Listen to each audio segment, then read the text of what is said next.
دجال آخرالزمان کیست و چه ویژگی‌هایی دارد؟ چشم دیگرش در پیشانی اوست و مانند ستاره صبح می‌درخشد. ویژگی‌های دجال در اسلام. می‌بینیم که در این روایات مطالبی اعجازآمیز به دجال نسبت داده شده است. برای حمایت از کانال اومایگاد کلیپ در یوتیوب فقط کافیه این ویدیو رو لایک و کانال ما رو سابسکرایب کنید. به کانال اومایگاد کلیپ خوش اومدید.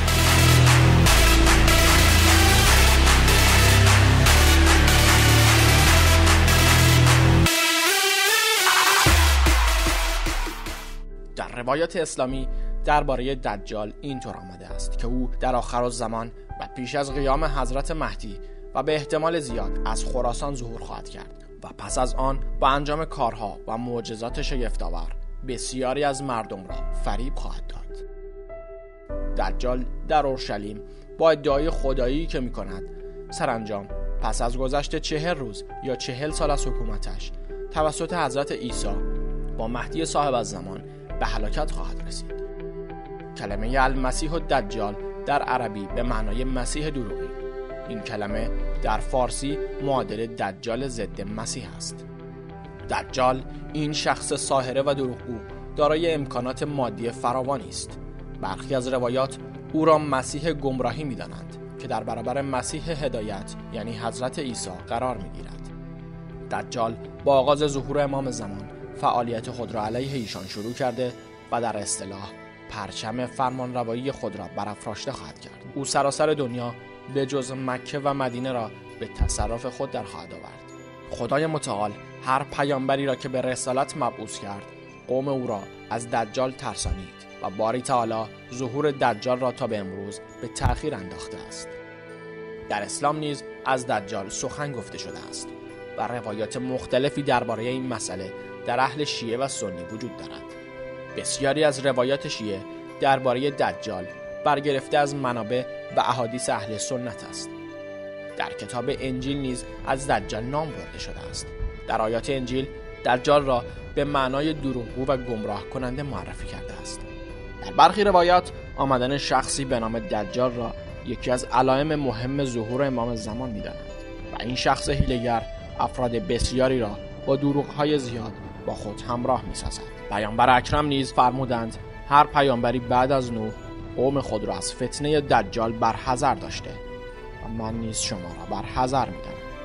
پیش از بررسی ویژگی‌هایی که در روایات برای دجال برشمرده شده لازم است یادآور شویم که در منابع روایی شیعه برخلاف منابع اهل سنت کمتر به موضوع دجال پرداخته شده است.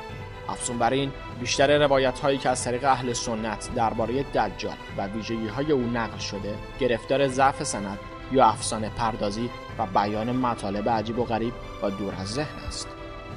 سید محمد صدر پس از آن که 12 ویژگی دجال را با استفاده از روایات برمی‌شمارد در بررسی این ویژگی‌ها می‌نویسد بی تردید اگر از مفاهیم رمزی و کنایی این عبارات صرف نظر کنیم هیچ یک از آنها را نمی‌توانیم بپذیریم و نمی‌شود آنها را صحیح دانست، زیرا از نظر ضوابط سندی اکثر آنها اخبار واحدی میباشند که قابل اعتماد نیستند و اگر از ضوابط سندی نیز صرف نظر کنیم میبینیم که در این روایات مطالبی اعجازآمیز به دجال نسبت داده شده است.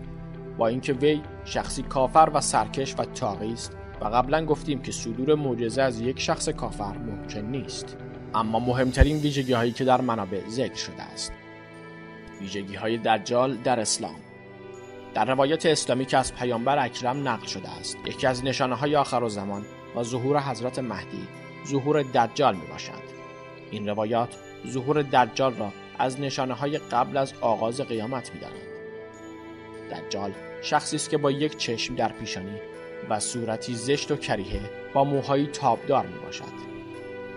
در روایات مختلف چنین آمده است که دجال تا زمان خروج و حکمرانی خود بر مردم در جزیره‌ای واقع در اقیانوس هند زندگی می‌کند که از آن صدای موسیقی به گوش می‌رسد و اهریمنان به او غذا می‌رسانند.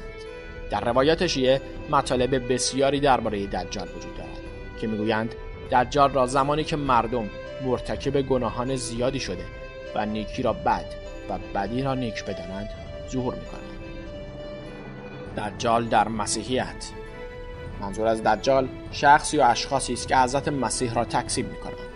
علاوه بر این گفته می‌شود که دجال فردی است که در آخرالزمان ظهور کرده و توسط حضرت مسیح نابود خواهد شد. اغلب صلیب پتروس که به صورت صلیب وارونه است را به عنوان نماد دجال می‌شناسند. در عهد جدید واژه دجال چند بار در رسانه یوحنا ذکر شده است و مقصود از آن شخصی است که با مسیح مخالف بوده و در برابر او مقاومت می‌کند. این شخص خود را مسیح می‌داند.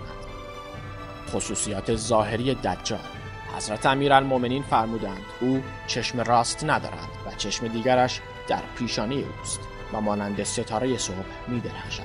چیزی در چشم اوست که گویی آمیخته به خون است. وی در یک قحطی سختی می‌آید و بر الاغ سفیدی سوار است.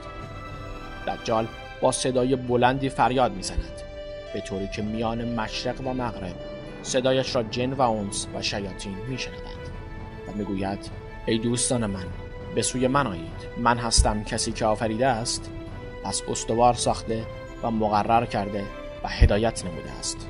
مردم را به شرک فرا می‌خواند و می‌گوید من پروردگار برتر شما هستم.